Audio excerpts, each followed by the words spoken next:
안녕하세요 여러분. 이제 2025년도 20일도 채 남지 않았습니다. 이 시점이 되면 많은 분들 머릿속에 한 가지 질문이 자연스럽게 떠오르는데요. 이번 연말정산에서 나는 돌려받을까 아니면 더 낼까? 연말정산은 매년 하지만 막상 설명을 들으면 여전히 헷갈린다는 분들이 많습니다. 특히 50대 60대 시니어 분들 중에는 회사에서 알아서 해주니까 그냥 맡긴다는 분들도 계신데요. 하지만 조금만 관심을 가지고 챙기면 수십만원에서 많게는 100만원 이상을 더 돌려받을 수 있습니다. 그래서 오늘은 2026년 연말정산에서 달라진 점과 환급을 늘릴 수 있는 현실적인 방법을 차분하게 정리해 보겠습니다. 특히 오늘 이야기의 핵심은 이것입니다. 아는 사람은 받지만 모르면 못 받는 구조라는 점입니다. 왜 그런지 이유가 뒤에서 분명히 드러날 텐데요. 13월에 월급을 받고 싶으시다면 끝까지 함께 해주시길 바랍니다. 연말정산은 1년 동안 번 돈과 쓴 돈을 다시 계산해서 세금을 최종 정산하는 절차입니다. 직장인이라면 이미 월급을 받을 때 세금을 미리 떼고 있는데요. 통장을 보시면 실제로 일한 만큼의 월급보다 적게 들어오잖아요. 이게 바로 원천징수라고 부르는 건데 국민연금이나 건강보험료와 함께 소득세도 미리 떼어가는 것입니다. 그런데 이 원천징수는 정확한 계산이 아니라 이 정도 벌면 이 정도 세금이라는 임시 계산에 가깝습니다. 예를 들어볼까요? 연봉 5천만원을 받는 직장인이 있다고 가정하면 회사는 매달 이 사람 연봉이 5천만원이니까 세금은 이 정도겠지 하고 미리 계산해서 월급에서 빼는 것입니다. 그런데 실제로 1년이 지나고 보니 이 사람이 병원비를 많이 썼을 수도 있고 카드를 열심히 긁었을 수도 있고 연금 저축을 했을 수도 있잖아요. 이런 것들을 다 감안하면 세금을 좀 깎아줘야 하는 상황이 생기는데요. 그래서 연말에 다시 정확하게 따져보는 겁니다. 미리 낸 세금이 실제로 내야 할 세금보다 많았다면 그만큼 돌려받게 되고 반대로 부족했다면 더 내게 되는 것입니다. 여기서 결과를 가르는 핵심이 바로 공제인데요. 공제는 쉽게 말해 이건 세금 계산에서 빼줄게라는 의미입니다. 공제에는 크게 두 종류가 있는데 이 차이를 정확히 아는 게 중요합니다. 첫 번째는 소득공제입니다. 소득공제는 세금을 매기는 기준 자체를 줄이는 것인데요. 연봉 5천만원인 사람이 소득공제를 1,000만원 받으면 세금은 4천만원을 기준으로 계산하는 식입니다. 두 번째는 세액공제입니다. 세액공제는 계산된 세금에서 직접 깎아주는 방식인데요. 예를 들어 계산된 세금이 100만원인데 세액공제가 20만원이면 실제로는 80만원만 내면 되는 것입니다. 그래서 연말정산의 핵심은 얼마나 세액공제를 잘 챙기느냐에 달려있는데 소득공제보다 세액공제가 세금을 직접 덜어내는 만큼 훨씬 더 중요하다는 점을 기억하셔야 합니다. 그런데 여기서 중요한 질문이 생깁니다. 그럼 나는 도대체 어디서 얼마나 손해를 보고 있었던 걸까요? 이 질문의 답이 바로 다음 이야기부터 나옵니다. 많은 분들이 연말정산하면 가장 먼저 떠올리는 게 카드 공제입니다. 연말만 되면 카드를 더 써야 하나 말아야 하나 고민하시는 분들이 많으신데요. 그런데 여기에는 자주 놓치는 함정이 하나 있습니다. 바로 카드 공제는 연봉의 25%를 넘어야 시작된다는 점입니다. 이게 무슨 말이냐면 연봉이 3천만원인 분은 카드를 750만원 이상 써야 비로소 공제가 시작되고 연봉이 6천만원이라면 무려 1,500만원을 넘겨야 한다는 것입니다. 구체적으로 계산해볼까요? 연봉 4천만원인 김씨가 있다고 가정하면 이분은 4천만원의 25%인 1,000만원까지는 아무리 카드를 써도 공제를 한 푼도 못 받습니다. 1,000만원을 넘어서 1,200만원을 썼다면 초과한 200만원에 대해서만 공제를 받는 것입니다. 그런데 또 하나 중요한 점은 카드 종류에 따라 공제율이 다르다는 점인데요.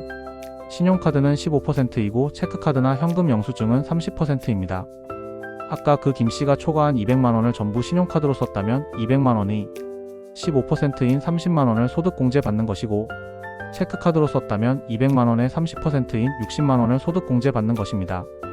똑같이 200만원을 썼는데 카드 종류에 따라 공제액이 2배나 차이가 나는 거죠. 그래서 전문가들은 이렇게 조언합니다. 연봉의 25%까지는 할인이나 캐시백 혜택이 많은 신용카드를 마음껏 쓰고 25%를 넘긴 시점부터는 체크카드나 현금 영수증으로 바꿔서 쓰라는 것입니다. 무작정 더 쓰는 게 아니라 쓰는 순서와 방법이 중요하다는 이야기인데요. 그런데 여기서 주의할 점이 있습니다. 올해 허리띠를 바짝 졸라매고 지출을 줄였다면 연말정산을 위해 무리하게 카드 소비를 늘릴 필요는 없다는 것입니다. 25%를 넘기지 못하면 한 푼도 공제를 받을 수 없고 간신히 넘긴다고 하더라도 다음에 말씀드릴 다른 방법들에 비하면 공제액이 훨씬 적습니다. 예를 들어 연봉 4천만원인 분이 억지로 카드를 200만원 더 써서 간신히 25%를 넘겼다고 해도 실제 공제액은 신용카드 기준으로 30만원 정도밖에 안 되는데요. 200만원을 더 쓰고 30만원, 공제받는 것보다는 차라리 그 돈을 다음에 말씀드릴 연금저축 같은 데 넣는 게 훨씬 유리합니다. 잠깐만요. 여기까지 보셨다면 구독 버튼 한번 눌러주시고요. 이렇게 복잡한 연말정산 이야기를 차근차근 풀어서 설명해주는 뉴스가 도움이 된다고 느끼신다면 구독해두시면 앞으로 부담이 줄어드실 겁니다. 필요할 때 다시 찾아볼 수 있다는 점에서 구독은 일종의 정리 노트 같은 역할을 하거든요. 영상이 도움되셨다면 좋아요도 함께 부탁드립니다. 그럼 이어서 환급액을 확실히 갈라놓는 진짜 핵심 무기를 계속 보시죠. 이제부터가 환급액을 확실히 갈라놓는 부분입니다. 연금저축과 개인형 퇴직연금 즉 IRP는 대표적인 절세 상품인데요. 이게 왜 중요하냐면 아까 말씀드린 카드 공제는 소득 공제지만 이건 세액 공제라는 점입니다. 세금에서 직접 깎아주는 방식이라서 효과가 훨씬 크다는 거죠. 구체적으로 얼마나 돌려받을 수 있는지 계산해 볼까요? 연금저축은 연간 600만원까지 IRP까지 합치면 최대 900만원까지 세액 공제를 받을 수 있는데요. 총 급여가 5,500만원 이하라면 납입액의 16.5%를 세액 공제로 돌려받고 5,500만원을 넘으면 13.2%를 돌려받습니다. 예를 들어 연봉 4천만원인 박씨가 연금저축에 600만원을 넣었다면 600만원의 16.5%인 99만원을 세금으로 돌려받는 것입니다. 만약 IRP까지 합쳐서 900만원을 모두 채웠다면 900만원의 16.5%인 약 148만 5천원을 돌려받을 수 있는데요. 연봉이 6천만원으로 조금 높은 최씨라면 900만원의 13.2%인 약 118만 8천원을 돌려받게 됩니다. 이게 얼마나 큰 금액이냐면 아까 말씀드린 카드 공제로 30만원 받는 것과 비교하면 4배에서 5배 차이가 나는 것입니다. 그래서 연말정산 전문가들이 항상 강조하는 게 카드 쓰는 것보다 연금저축부터 채우라는 것입니다. 그런데 여기서 주의할 점이 있습니다. 이 돈은 바로 쓰는 돈이 아니라 노후를 위해 묶어두는 돈이라는 점인데요. 두 상품 모두 연금 상품이라서 넣은 돈을 중도에 빼면 세금 혜택을 다시 토해내야 하고 손해를 보게 됩니다. 손해 없이 돌려받으려면 최소 10년 이상은 유지해야 하고 나중에 연금으로 받을 때도 55세 이후부터 받아야 세금 혜택을 제대로 누릴 수 있습니다. 그래서 당장 급하게 쓸 돈이 필요한 상황이라면 무리하게 900만원을 다 채울 필요는 없는데요. 하지만 아직 절세 상품이 하나도 없다는 분이라면 적어도 연금저축 600만원부터는 천천히 검토해 보시는 것을 추천합니다. 한 달에 50만원씩 넣으면 1년에 600만원이 되고 이것만으로도 99만원에서 79만원 정도를 돌려받을 수 있거든요. 그리고 또 하나 간단한 절세 방법이 있는데 바로 고향사랑기부제입니다. 이건 정말 쉽고 간단한데요. 고향사랑기부제는 내가 사는 곳이 아닌 다른 지역 지자체에 기부하면 세액공제를 받을 수 있는 제도입니다. 10만원을 기부하면 10만원 전액을 세액공제로 돌려받는 데다가 기부한 금액의 30%인 약 3만원 상당의 답례품까지 받을 수 있습니다. 답례품은 지역 특산물인 경우가 많아서 쌀이나 한우 같은 실용적인 것들을 받을 수 있는데요. 계산해보면 10만원을 기부하고 세금으로 10만원을 돌려받고 거기에 3만원 상당히 선물까지 받으니까 실질적으로는 13만원의 혜택을 보는 셈입니다. 부담도 적고 효과도 좋아서 연말정산 시즌만 되면 인기가 많은 제도입니다. 그렇다면 올해는 어떤 점들이 새롭게 바뀌었을까요? 여기서부터가 정말 중요한데요.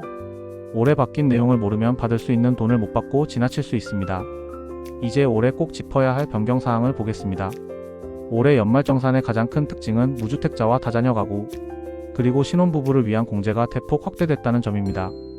첫 번째는 무주택자 주택 청약 공제가 확대됐다는 점인데요. 그동안 내 집 마련을 위해 청약저축을 하면 공제를 받을 수 있었는데 세대주만 받을 수 있었습니다. 부부가 함께 청약을 넣어도 세대주 한 명목만 인정받았던 것입니다. 그런데 올해부터는 배우자까지 확대돼서 세대주든 배우자든 둘 중 한 명이 주택 청약에 넣은 금액의 40%를 연간 300만원 한도 내에서 소득공제를 받을 수 있습니다. 예를 들어 집이 없는 김씨 부부가 청약저축에 1년간 500만원을 넣었다면 작년에는 세대주인 남편 명의로만 공제를 받았지만 올해부터는 부인 명의로도 받을 수 있다는 것입니다. 두 번째는 다자녀 세액공제가 확대됐다는 점입니다. 자녀 세액공제가 자녀 한 명당 10만원씩 올랐는데요. 첫째는 15만원에서 25만원으로, 둘째는 20만원에서 30만원으로, 셋째부터는 30만원에서 40만원으로 올랐습니다. 예를 들어 자녀가 3명인 가정이라면 작년에는 15만원 더하기 20만원 더하기 30만원에서 65만원을 공제받았는데 올해는 25만원 더하기 30만원 더하기 40만원에서 95만원을 공제받는 것입니다. 자녀가 많을수록 공제 금액이 더 커진 거죠. 세 번째는 건강을 챙기면 소득공제를 받을 수 있다는 점입니다. 총 급여가 7천만원 이하라면 올해 7월 이후에 결제한 헬스장이나 수영장 이용료를 연 300만원, 한도 내에서 30%를 소득공제로 돌려받을 수 있는데요. 예를 들어 헬스장 회원권을 1년에 100만원 결제했다면 그중 30만원을 소득공제로 받는 것입니다. 다만 7월 이전에 결제한 건 해당이 안 되니까 7월 이후 분만 챙기셔야 합니다. 네 번째는 결혼 세액공제입니다. 2024년부터 2026년 사이에 혼인신고를 한 가구는 부부 각각 50만원씩 총 100만원을 결혼 세액공제로 받을 수 있는데요. 올해 결혼하신 분들이라면 내년 연말정산 때 꼭 챙기셔야 할 항목입니다. 이렇게 올해는 서민층과 신혼부부 그리고 다자녀 가구를 위한 공제 항목들이 전반적으로 늘어난 것이 특징입니다. 그렇다면 이제 이런 생각이 드실 겁니다. 지금 당장 내가 할 수 있는 건 뭘까요? 한 달도 안 남았는데 뭘 준비해야 할까요? 이 질문에 대한 가장 현실적인 답을 이제 정리해 보겠습니다. 연말정산을 지금부터 준비할 수 있는 것들을 체크리스트로 정리해 봤습니다. 첫 번째는 뭐부터 준비해야 하는지 막막하다면 내 현재 상황 파악부터 하는 것입니다. 지금까지 올해 어떻게 소비해왔고 어떤 부분이 부족했는지 알아야 남은 기간 부족한 점을 채울 수 있는데요. 국세청의 연말정산 미리보기 서비스를 활용하면 올해 1월부터 9월까지 사용한 신용카드나 체크카드 금액과 보험료, 그리고 기부금 등을 확인할 수 있고 내년 1월 돌려받을 수 있는 예상 세액도 미리 볼 수 있습니다. 포털 사이트에서 연말정산 미리보기를 검색하시면 국세청 홈택스로 바로 연결되는데요. 공인인증서나 간편인증으로 로그인하시면 누구나 쉽게 조회할 수 있습니다. 이걸 보시고 내게 부족한 공제 항목은 무엇인지 따져보시길 바랍니다. 두 번째는 아직 절세 상품이 없다면 지금이라도 연금저축이나 IRP 가입을 검토해보는 것입니다. 900만원 한도를 모두 채우면 무려 150만원가량을 세금으로 돌려받을 수 있지만 무리한 가입보다는 본인 상황에 맞게 천천히 시작하는 것이 중요한데요. 12월에 가입해서 한 달치만 넣어도 그만큼은 올해 연말정산에 반영이 되니까 아직 늦지 않았습니다. 세 번째는 간단하게 절세 효과를 보고 싶다면 고향사랑기부제를 이용하는 것입니다. 10만원이라는 부담 없는 금액으로 세금 혜택과 답례품까지 챙길 수 있어서 누구나 쉽게 시작할 수 있는데요. 고향사랑 이파인 사이트에 접속하셔서 기부하고 싶은 지역과 답례품을 선택하시면 됩니다. 네 번째는 나중에라도 빠뜨린 내용이 있다면 경정청구 기간을 활용하는 것입니다. 꼼꼼하게 준비한다고 해도 정신없는 연말 시기에 준비하다 보면 놓치는 부분이 있을 수 있는데요. 이럴 때는 신고 이후 잘못된 부분이나 누락된 부분을 수정, 신청하는 연말정산 경정청구 제도를 이용할 수 있습니다. 법정 신고 기한이 끝난 후 5년 이내에 국세청 홈택스에서 간편하게 신청할 수 있으니까 나중에 빠뜨린 게 생각나시면 꼭 활용하시길 바랍니다. 오늘은 2026년 연말정산에 대해 알아봤습니다. 연말정산은 돈을 많이 쓰는 사람이 아니라 제도를 제대로 이해한 사람이 유리한 구조입니다. 13월의 월급은 운이 아니라 준비의 결과에 가까운데요. 올해는 무주택자 주택 청약과 다자녀 그리고 결혼이나 운동시설 같은 공제 항목이 확대됐으니 본인에게 해당되는 항목이 있다면 꼭 챙기시길 바랍니다.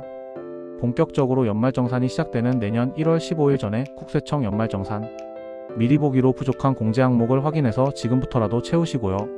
오늘 이야기 중에서 한 가지만이라도 기억해 두셨다면 그걸로 충분한 시작입니다. 조금만 신경 쓰면 13월에 월급을 받을 수 있는 연말정산인 만큼 오늘 영상을 참고하셔서 꼭 환급 받으시길 바랍니다. 이런 생활 밀착 뉴스가 도움이 되셨다면 구독과 좋아요 그리고 여러분은 어떤 공제 항목을 활용하실 건지 댓글로 남겨주시면 다음 뉴스에서 함께 다뤄보겠습니다.